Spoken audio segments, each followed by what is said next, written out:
എല്ലാ കൂട്ടുകാർക്കും നമസ്കാരം. സീരിയൽ മാനിയ വെറൈറ്റി സ്റ്റോറീസിന്റെ ഏറ്റവും പുതിയൊരു വീഡിയോയിലേക്ക് എല്ലാ കൂട്ടുകാർക്കും സ്വാഗതം. ഞാൻ എത്തിയിരിക്കുന്നത് കുടുംബവിളക്ക് സീരിയലിന്റെ ഇന്നത്തെ സൂപ്പർ ഹിറ്റ് കഥയും ഒക്കെ ആയിട്ടാണ്. നേരെ നമുക്ക് സുമിത്രയുടെ ഇന്നത്തെ കഥയിലേക്ക് പോയാലോ? അങ്ങനെതാ നമ്മുടെ രഞ്ജിതയുടെ അടുത്തേക്ക് പൂജ വരികയാണ്. രഞ്ജിതാൻറ്റി, ഞാൻ എന്തായാലും നാളെ എൻ്റെ അമ്മയുടെ അടുത്തേക്ക് പോവുകയാണ് എന്നുള്ള കാര്യം പറഞ്ഞതും രഞ്ജിത പെട്ടെന്ന് ഷോക്കാകുക. എന്ത് പറ്റുമോളെ, എന്താ ഇപ്പൊ പെട്ടെന്ന് അങ്ങനെയുള്ളൊരു തീരുമാനം എടുക്കാനെന്ന് ചോദിച്ചതും, അത് ഞാനിവിടെ സ്ഥിരതാമസത്തിന് വന്നതല്ലല്ലോ ആൻറ്റി. എന്തായാലും എൻ്റെ അമ്മ വിളിച്ചു കഴിഞ്ഞാൽ എനിക്ക് അമ്മയുടെ അടുത്തേക്ക് പോവാതിരിക്കാനും പറ്റില്ല, അതാണ് കാര്യം എന്നൊക്കെ പറഞ്ഞതും, എന്നാ ഓക്കെ, മോളുടെ അമ്മ വിളിച്ചതല്ലേ, മോൾക്ക് ആൻറ്റിയെ പിരിയുന്നതിൽ സങ്കടം ഇല്ലെന്ന് ചോദിക്കുമ്പം ഉണ്ട് ആൻറ്റി. ഇപ്പം ഞാൻ നിങ്ങളെയൊക്കെ ഒരുപാട് സ്നേഹിക്കാൻ തുടങ്ങി. എനിക്കറിയില്ല നിങ്ങളൊക്കെ ഇത്രയും നല്ല ആൾക്കാരായിരുന്നു എന്നുള്ള കാര്യം. അങ്ങനെയൊക്കെ സംസാരിച്ചു രഞ്ജിതയാണെങ്കിൽ, എന്നാ മോള് പോയി കിടന്ന് ഉറങ്ങിക്കോ, നാളെ വീട്ടിലേക്ക് പോകാനുള്ളതല്ലേ എന്നും പറഞ്ഞ് അവളെ കെട്ടിപ്പിടിച്ച് അങ്ങോട്ട് പറഞ്ഞയക്കുകയാണ്. പിന്നീട് പൂജ പോയെന്ന് കണ്ടതും രഞ്ജിതയാണെങ്കിൽ അവളുടെ തനി സ്വഭാവം പുറത്തെടുത്തു. ഇനിയിപ്പോ എന്താണ് രഞ്ജു ചെയ്യേണ്ടത്? നമ്മൾ വിചാരിച്ചതുപോലെ അല്ലല്ലോ ഇപ്പൊ കാറ്റ് മാറി വീശുകയാണ് എന്നുള്ള കാര്യം അരവിന്ദൻ പറഞ്ഞതും രഞ്ജിത അവളുടെ ഒരമ്മ, അവളുടെ അമ്മയെ തേടി അവരുടെ അടുത്തേക്ക് പോകുകയാണല്ലോ. എന്തായാലും പിണങ്ങിയല്ലല്ലോ പോകുന്നത്, നമുക്ക് ഇനി അവസരം വരും, അവളെ ഇനിയും ഈ വീട്ടിലേക്ക് കൊണ്ടുവരാൻ സാധിക്കുമെന്നൊക്കെ പറഞ്ഞ് പങ്കജിനോടും അരവിന്ദനോടും സംസാരിക്കുന്ന രഞ്ജിതയാണെങ്കിൽ എന്ത് വില കൊടുത്തും നമ്മൾ നേടിയിരിക്കും. നമ്മുടെ പങ്കജിന് വേണ്ടി അവളെ നമ്മൾ വധുവായി ഇവിടെ കൊണ്ടുവന്നിരിക്കുമെന്നുള്ള കാര്യം കൂടെ പറയുകയാണ്. പിന്നീട് നമ്മളെ കാണിക്കും സുമിത്രയെയും അനിരുദ്ധിനെയും ആണ്. അപ്പം അമ്മയെയും റെഡിയാക്കി അനിരുദ്ധ പുറത്തേക്ക് പോകാൻ തുടങ്ങുമ്പം സുമിത്ര ചോദിക്കുന്നുണ്ട്, അല്ല മോനെ, നമ്മൾ എങ്ങോട്ടാ പോകുന്നത്? അതൊക്കെ ഉണ്ടമ്മേ, അമ്മ അവിടെ ചെല്ലുന്നത് വരെ ഞാൻ പറയുന്ന കാര്യങ്ങളൊക്കെ അനുസരിക്കണം, എനിക്ക് വാക്കുതാന്നും പറഞ്ഞ് അനിരുദ്ധാണെങ്കിൽ ഇതാ സുമിത്രയോട് വാക്ക് ചോദിക്കുമ്പം, അതൊക്കെ ഓക്കെയാണ്, നീ പറയുന്നത് പോലെ തന്നെ ഞാൻ അനുസരിച്ചോളാം, അല്ല എങ്ങോട്ടാണെന്ന് കൂടി ഒന്ന് പറഞ്ഞിരുന്നെങ്കിൽ അതൊക്കെ സർപ്രൈസ് ആണ്, അവിടെ ചെന്നിട്ട് അറിഞ്ഞാൽ മതിയെന്നും പറഞ്ഞ് അനിരുദ്ധ തന്റെ അമ്മയെയും കൂട്ടി വീട്ടിൽ നിന്ന് ഇറങ്ങുകയാണ്. അങ്ങനെ വണ്ടിയിലിരിക്കുമ്പോഴും സുമിത്ര പറയുന്നുണ്ട്, മോനെ നമ്മൾ എങ്ങോട്ടാടാ? ദേ അമ്മ, ഞാൻ അമ്മയോട് പറയാണ്, അമ്മ ഇനി കണ്ണടച്ചിരുന്നോണം, ഞാൻ പറഞ്ഞാൽ മാത്രമേ കണ്ണ് തുറക്കാവുള്ളൂ എന്നും പറഞ്ഞ് അനിരുദ്ധ പറഞ്ഞതുപോലെ തന്നെ നമ്മുടെ സുമിത്ര കണ്ണടച്ച് ഒരു അനുസരണമുള്ള കുട്ടിയെ പോലെ തന്നെ ആ വണ്ടിയിൽ അങ്ങനെ ഇരിക്കുക. അപ്പം അനി കൊണ്ടുവരുന്നത് സുമിത്രയെ ശ്രീനിലയം കാണിക്കാനാണ്. ശ്രീനിലയത്തിന്റെ ഡോക്യുമെന്റ്സും കാര്യങ്ങളും ഒക്കെ അനിരുദ്ധിന്റെ കൈവശമുണ്ട്. അതുകൊണ്ട് തന്നെ ശ്രീനിലയത്തിൽ തന്റെ അമ്മയെ എത്തിക്കണം, സർപ്രൈസ് ആയിട്ട് തന്നെ. അതിനു വേണ്ടിയിട്ടാണ് അനിരുദ്ധ് ഈ കണ്ട പാട് മുഴുവൻ കഴിക്കുന്നത്.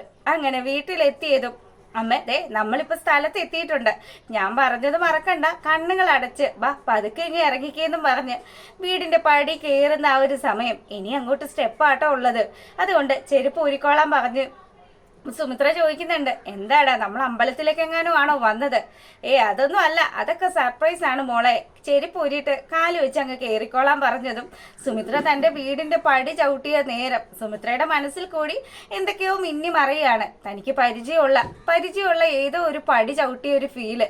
അപ്പം പെട്ടെന്ന് തന്നെ സുമിത്ര ഇങ്ങനെ വല്ലാതാകുന്ന സമയത്ത് അനിരുദ്ധ് പറയുന്നുണ്ട്, അമ്മ ഇങ്ങ് കയറി വാ. അങ്ങനെ പതുക്കെ കൈ പിടിച്ച് കയറിയതും ആ വാതിക്കൽ തന്നെ ഒരു തൂണൊക്കെ ഉണ്ടല്ലോ, ഇതൊക്കെ നമ്മുടെ സുമിത്ര ഇങ്ങനെ അകത്തോട്ട് കയറുകയാണ്. അങ്ങനെ അകത്ത് ചെന്നതും ഇനി അമ്മ ഒന്ന് കണ്ണ് തുറക്കെന്ന് പറഞ്ഞ സമയത്ത് സുമിത്ര ആലോചിക്കുന്ന കാര്യം, സുമിത്ര എങ്ങനെയായിരുന്നു ആ വീട്ടിൽ താമസിച്ചത്, ഒരു ദിവസം സുമിത്രയുടെ എങ്ങനെയായിരുന്നു ആ വീട്ടിൽ തുടങ്ങിയിരുന്നത് എന്നുള്ള കാര്യമൊക്കെയാണ്. അച്ഛനും അമ്മായിയമ്മയ്ക്കും ഒക്കെ ചായയൊക്കെ കൊണ്ടുവരുന്ന സമയത്ത് സുമിത്ര ഒരുങ്ങിക്കെട്ടി നടക്കുന്ന കാര്യമൊക്കെ സരസ്വതി അമ്മ കുറ്റം പറയുന്നതും സിദ്ധാർത്ഥും അനിരുദ്ധും ഒക്കെ ഓരോ ആവശ്യങ്ങൾ പറഞ്ഞ് സുമിത്രയ്ക്ക് പിന്നാലെ കൂടുന്നതുമായിട്ടുള്ള കാര്യങ്ങൾ അവൾ ഇങ്ങനെ കണ്ണടച്ച് നിന്നുകൊണ്ട് തന്നെ ആലോചിക്കുമ്പം, അമ്മ ഇനിയൊന്ന് കണ്ണു തുറന്ന് നോക്കെന്ന് പറഞ്ഞതും താൻ വന്നു പെട്ടിരിക്കുന്നത് തന്റെ ശ്രീനിലയത്തിൽ തന്നെയാണ്. അപ്പൊ ഒരുപാട് സന്തോഷം കൊണ്ട് സുമിത്രയുടെ കണ്ണുകൾ നിറയുക. ആ സന്തോഷത്തിനിടയ്ക്ക് നമ്മുടെ സുമിത്ര ചോദിക്കുന്നുണ്ട്, എങ്ങനെയാണ് നീ ഇത് സ്വന്തമാക്കിയത്, ഇത് എങ്ങനെ സാധിച്ചു എന്നുള്ള കാര്യമൊക്കെ ചോദിക്കുമ്പോഴത്തേക്കിനും അതൊക്കെ ഉണ്ട്, എല്ലാം ഞാൻ വഴിയെ പറയാമെന്നും പറഞ്ഞ് അനിരുദ്ധ് അച്ഛനും അതുപോലെ അനിരുദ്ധും കൂടി ഇടപെട്ട കാര്യങ്ങളൊക്കെ സംസാരിക്കുകയാണ്. കൈവശം എങ്ങനെയാണ് ശ്രീനിലയത്തിന്റെ ഡോക്യുമെന്റ്സും താക്കോലും കിട്ടിയത് എന്നുള്ള കാര്യം സുമിത്രയോട് പറയാൻ തുടങ്ങുമ്പോൾ സുമിത്ര ആണെങ്കിലും അതൊക്കെ കേൾക്കാനായിട്ട് വളരെ ആഗ്രഹിച്ച് ഇങ്ങനെ നിൽക്കുകയാണ്. അച്ഛൻ ആണ് തന്നെ ഈ ഡോക്യുമെന്റ്സും അതുപോലെ താക്കോലും ഒക്കെ ഏൽപ്പിച്ചതെന്ന് പറയുമ്പോൾ സുമിത്രയ്ക്ക് അത് വിശ്വസിക്കാനേ സാധിക്കുന്നില്ല.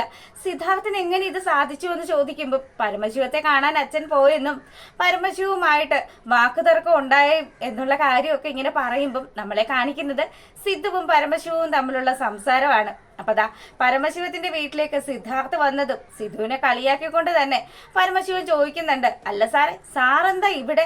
അതും ഈ വീട്ടിൽ സാറിന് എന്താ കാര്യം എന്ന് ചോദിച്ചതും, ഇത് എന്റെ വീടാണല്ലോ, ഞാൻ ഈ വീട് തിരികെ മേടിക്കാൻ വേണ്ടി തന്നെ വന്നതാണെന്നും പറഞ്ഞ് ഒരു പെട്ടിയിൽ നിറയെ പണവുമായിട്ടാണ് സിദ്ധാർത്ഥ് എത്തിയിരിക്കുന്നത്. താൻ ചോദിക്കുന്ന പൈസയുടെ ഇരട്ടി പൈസ അത് ഞാൻ തരാം, എനിക്ക് എന്റെ ശ്രീനിലയം തിരികെ നേടണം, അതുകൊണ്ട് അത് മര്യാദക്ക് തരുന്നതായിരിക്കും പരമശിവത്തിന് നല്ലതെന്നും പറഞ്ഞ് പരമശിവത്തോട് ഒരു അനുനയ ചർച്ചയ്ക്ക് തന്നെയാണ് സിദ്ധാർത്ഥ് എത്തിയിരിക്കുന്നത്. അപ്പൊ സിദ്ധു ഇങ്ങനെയൊക്കെ സംസാരിക്കുമ്പോൾ പരമശിവ എന്തുകൊണ്ടോ സിദ്ധാർത്ഥിനെ എതിർക്കുന്നില്ല. തനിക്ക് മുഖ്യം പണം തന്നെയാണെന്നും താൻ ആ ഡോക്യുമെന്റ്സ് എല്ലാം തിരികെ സിദ്ധാർത്ഥിന് രജിസ്റ്റർ ചെയ്ത് തരാമെന്നുമുള്ള വാക്ക് അത് പരമശിവൻ കൊടുത്തതും സിദ്ധു കൊണ്ടുവന്ന കാശ് പരമശിവത്തിന് കൈമാറി ഡോക്യുമെന്റ്സിലെല്ലാം സൈൻ ചെയ്യിക്കുകയാണ്.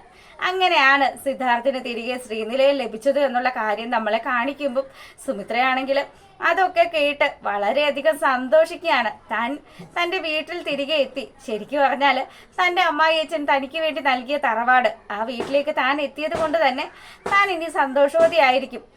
അച്ഛൻ ആഗ്രഹിച്ചത് അച്ഛനും അമ്മയും എല്ലാവരും കൂടി ഈ വീട്ടിൽ താമസിക്കണമെന്നാണ്. പക്ഷേ അമ്മയ്ക്ക് നൽകാനായിട്ട് അച്ഛൻ ഇപ്പൊ ഈ ഒരു സമ്മാനം മാത്രമേ ഉള്ളൂ. അമ്മയുടെ ജീവിതത്തിലേക്ക് കൂട്ടാത്ത അത്രയും കാലത്തോളം അച്ഛൻ ഇത് തന്നെ ആയിരിക്കും ചെയ്യുന്നത്. അച്ഛൻ അകന്ന് തന്നെ മാറി നിൽക്കും എന്നാണ് പറഞ്ഞത് എന്നുള്ള കാര്യമൊക്കെ സിദ്ധാർത്ഥിനെ കുറിച്ച് പറയുമ്പോൾ സുമിത്രയ്ക്ക് വലിയ വിഷമമൊക്കെ ആയി.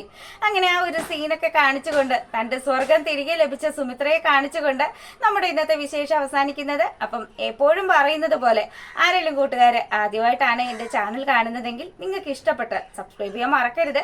അപ്പം എല്ലാവർക്കും നല്ലൊരു ദിവസമൊക്കെ ആശംസിച്ചുകൊണ്ട് വീഡിയോ വൈൻഡപ്പ് ചെയ്യാണ്. താങ്ക്